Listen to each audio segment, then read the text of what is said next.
Welcome back everyone. Today, we are taking a close look at a big name in the Indian financial landscape, Bajaj Finance Limited. That's right. Bajaj Finance is one of India's leading non-banking financial companies, or NBFCs. They are involved in a wide range of lending, from consumer finance to SME and commercial lending. They also have key subsidiaries like Bajaj Housing Finance Limited, often called BHFL, which recently had its IPO, and Bajaj Financial Securities Limited, or BF Insec, their broking arm. Definitely a company many investors follow closely. So they've released their results for the fourth quarter and the full financial year ended March 31st, 2025. The board meeting was held on April 29th, 2025. What are the headline numbers telling us, looking at both the standalone company and the consolidated group? Okay, let's dive in. We'll look at both consolidated and standalone figures for a complete picture. Starting with the consolidated results for the fourth quarter ended March 31st, 2025. Total income came in at 18,468.74 crore rupees. That's a solid increase year over year compared to 14,931.84 crore rupees in the fourth quarter of the previous year. That sounds like strong year-over-year growth for the quarter. How does it compare to the immediately preceding quarter, the third quarter of FY25? Good question. Quarter over quarter, the consolidated total income for the fourth quarter at 18,468.74 crore rupees is also up from 18,058.32 crore rupees in the third quarter of FY25. So sequential growth is there too. Okay, income is growing both year over year and quarter over quarter on a consolidated basis. What about profitability for the fourth quarter? Let's start with profit before tax or PBT. Right. Consolidated PBT for the fourth quarter of FY25 stood at 5,647.38 crore rupees. Comparing that year over year, it's up from 5,105.08 crore rupees in the fourth quarter of FY24. And the quarter over quarter PBT comparison for consolidated? Sequentially, the PBT of 5,647.38 crore rupees is slightly down from 5,765.42 crore rupees in the third quarter of FY25. So a bit of a dip there sequentially before tax. Interesting. How does that translate to the bottom line, the profit after tax or PAT for the consolidated entity in the fourth quarter? Consolidated PAT for the fourth quarter of FY25 was 4,545.57 crore rupees. That's a healthy 19% jump year over year from 3,824.53 crore rupees in the fourth quarter of FY24. Quarter over quarter, it's also up from 4,308.19 crore rupees in the third quarter. So PAT shows growth both ways for the quarter. And the earnings per share, the EPS, for the consolidated fourth quarter? Consolidated basic EPS for the fourth quarter was 72.35 rupees, up year over year from 61.91 rupees. Sequentially, it's also higher than the 68.63 rupees reported in the third quarter. Diluted EPS shows a similar trend. Okay, that covers the consolidated quarterly picture. Now let's switch to the standalone results for Bajaj Finance Limited for the fourth quarter of FY25. How does the income look there? On a standalone basis for the fourth quarter, total income was 15,808.40 crore rupees. That's up year over year compared to 12,764.43 crore rupees in the fourth quarter of FY24. And the standalone quarter over quarter income comparison? Sequentially, the standalone income of 15,808.40 crore rupees is also up from 15,393.91 crore rupees in the third quarter of FY25. So standalone income is also growing both year over year and quarter over quarter. Now, standalone profitability for the quarter. PBT first. And I see there's an exceptional item mentioned in the standalone results for the full year, though not impacting the PBT line directly in the quarterly statement format provided. Let's look at the profit before tax as reported. Right. For the standalone fourth quarter, profit before tax was 4,904.87 crore rupees. That's a year over year increase from 4,566.46 crore rupees in the fourth quarter of FY24. Quarter over quarter, it's slightly down from 4,978.06 crore rupees in the third quarter. And the standalone profit after tax for the fourth quarter? Standalone PAT for the fourth quarter came in at 3,940.44 crore rupees. That's a 16% increase year over year from 3,401.91 crore rupees in the fourth quarter of FY24. Quarter over quarter, it's also higher than the 3,705.81 crore rupees in the third quarter. Got it. And standalone EPS for the quarter? Standalone basic EPS for the fourth quarter was 63.65 rupees, up from 55.07 rupees year over year, and also up from 59.89 rupees quarter over quarter. We've covered the quarterly performance. Now let's look at the full financial year FY25. What are the consolidated numbers telling us for the entire year? For the full year FY25, consolidated total income reached 69,724.78 crore rupees, a significant jump from 54,982.51 crore rupees in FY24. Consolidated PBT for the year was 22,079.63 crore rupees compared to 19,309.57 crore rupees in the previous year. And the consolidated PAT for FY25 stood at 16,779.48 crore rupees, up 16% from 14,451.17 crore rupees in FY24. Finally, consolidated basic EPS for the year was 268.94 rupees, up from 236.89 rupees. Strong annual consolidated growth. How about the standalone performance for the full year FY25? This is where that exceptional item comes into play, right? Exactly. For the full year FY25 standalone, total income was 59,419.84 crore rupees, up from 46,945.98 crore rupees in FY24. Now, profit before tax includes that exceptional gain. The reported standalone PBT for FY25 is 21,676.09 crore rupees, which is significantly higher than 17,053.08 crore rupees in FY24.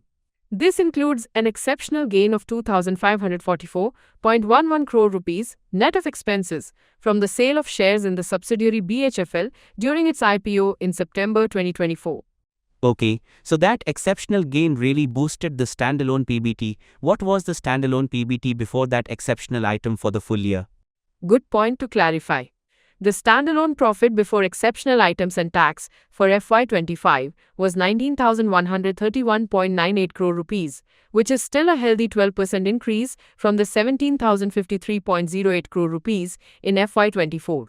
That gives a clearer picture of the underlying operational profit growth on a standalone basis. And the standalone PAT for the full year? Standalone PAT for FY25, including the impact of the exceptional item, was 16,661.50 crore rupees. That's a 32% increase over the 12,644.11 crore rupees in FY24. Again, the exceptional item significantly inflates this growth rate compared to the underlying business profit growth. Standalone basic EPS for the year was 269.33 rupees, up from 207.27 rupees. It's crucial to separate that exceptional gain when looking at the standalone performance trend. What about profitability margins for the full year? Consolidated versus standalone? Okay, let's look at net profit margins for FY25. Consolidated net profit margin was roughly 24.07%. That's 16,779 crore PAT divided by 69,724 crore total income. Standalone net profit margin, including the exceptional item, was about 28.04%, 16,661 crore PAT divided by 59,419 crore total income. If you were to adjust for the exceptional item on the standalone side, the margin would be lower, likely closer to the consolidated margin, indicating the co-financing business profitability. Thanks for clarifying that. Let's shift to the balance sheet side. The big metric for Bajaj Finance is assets under management, or AUM. How did that grow? AUM is a key highlight. Consolidated AUM stood at a massive 416,661 crore rupees as of March 31, 2025. That's a strong 26% growth year over year from 330,615 crore rupees as of March 31, 2024. They also mentioned the AUM grew by 18,618 crore rupees just in the fourth quarter alone. Wow, crossing the 400,000 crore mark is quite a milestone. And customer base? Another milestone. Their customer franchise crossed 100 million, standing at 101.82 million as of March 31, 2025, up 22% year over year from 83.64 million. They added 4.70 million customers in the fourth quarter. That's impressive growth on both fronts.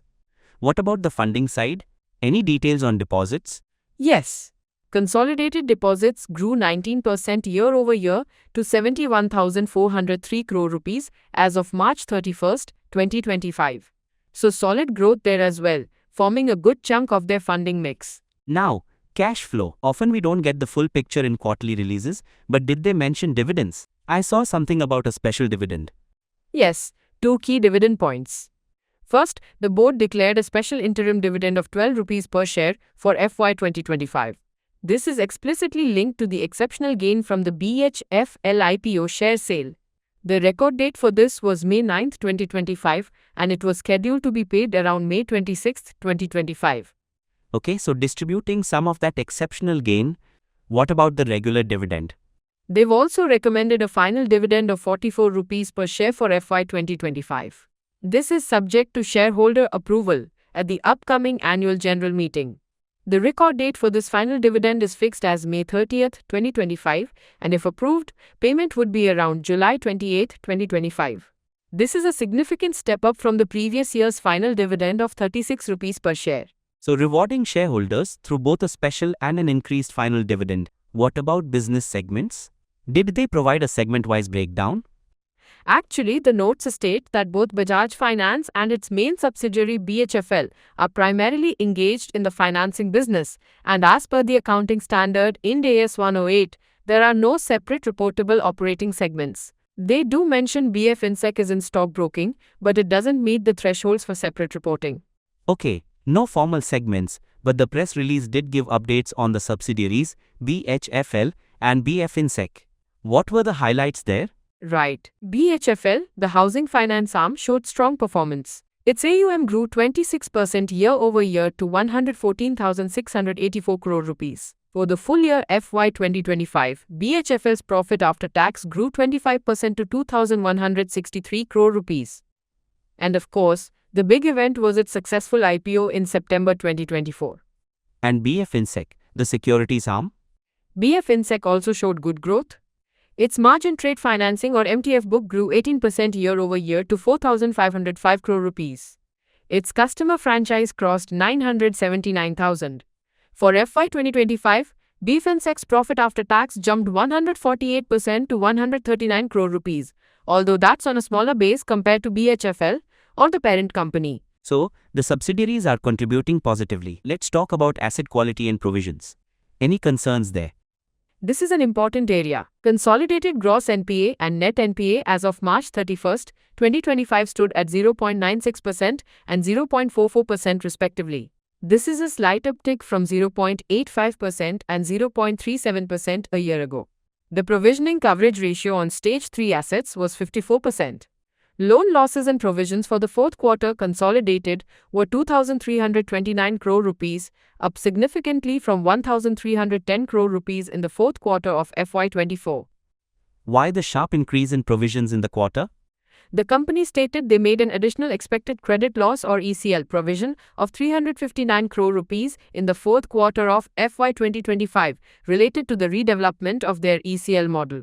Excluding this, the loan loss provision was closer to 1,970 crore rupees for the quarter. For the full year FY 2025, total loan losses and provisions consolidated were 7,966 crore rupees, also higher than the 4,631 crore rupees in FY 2024, partly due to this additional provision. Okay, that context on the additional provision is helpful. Were there any other significant events or notes mentioned in the report? There seem to be quite a few corporate actions. Yes, quite a bit happening. Besides the dividends and the BHFL IPO, the board has approved, subject to shareholder approval, a subdivision or stock split. Each equity share of face value 2 rupees will be split into 2 equity shares of face value 1 rupee each. An issue of bonus shares. Post-split, they plan to issue 4 bonus equity shares of face value 1 rupee each for every 1 equity share of face value 1 rupee held. That's a 4:1 bonus ratio on the split shares.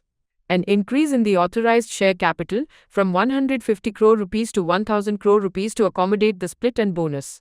The 38th annual general meeting date is fixed for Thursday, July 24, 2025. A stock split and a bonus issue, that's usually seen positively by the market. Anything else? They also mentioned the promoter Bajaj Finserv exercised warrants in March 2025, leading to an allotment of 1.55 million equity shares. And BFL itself allotted shares under its ESOP scheme in February 2025. Also noteworthy is the tax reassessment in the fourth quarter. Based on favorable court orders, they reversed earlier tax expenses and reduced the current year's provision, resulting in a consolidated tax reduction of about 348 crore rupees in the fourth quarter. Okay, lots of moving parts. What about the auditors? Were the reports clean? Yes, the joint statutory auditors are Pricewaterhouse LLP and Kirtan and Pandit LLP. Both the standalone and consolidated financial results for the year ended March 31st, 2025 received unmodified opinions. The company also provided the required declaration confirming this. So no qualifications or adverse remarks from the auditors. That's a positive sign. So putting it all together, what's the outlook for Bajaj Finance? Disclaimer first, as always, this is just our analysis of the report, and investors should consult certified financial advisors before making any investment decisions. The outlook appears generally positive, driven by strong AUM and customer franchise growth and robust performance from subsidiaries. The company is rewarding shareholders with dividends and proposing shareholder-friendly actions like the split and bonus.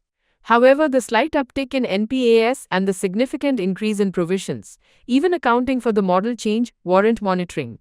Continued growth will depend on maintaining asset quality in a competitive lending environment and successfully integrating the expanding customer base. The exceptional gain clearly boosted standalone profits this year, so investors should focus on the core earnings growth going forward. Excellent summary. So Bajaj Finance continues its growth trajectory, hitting major milestones in AUM and customer numbers. Key things to watch are asset quality, the integration of corporate actions like the split and bonus, and the performance excluding any one-off gains. Precisely. Strong core performance, good subsidiary contribution, clean audit reports, and shareholder rewards paint a positive picture, but vigilance on provisions and NPAs is needed. Great analysis. That's all the time we have for today. Thanks for tuning in. Thanks for having me.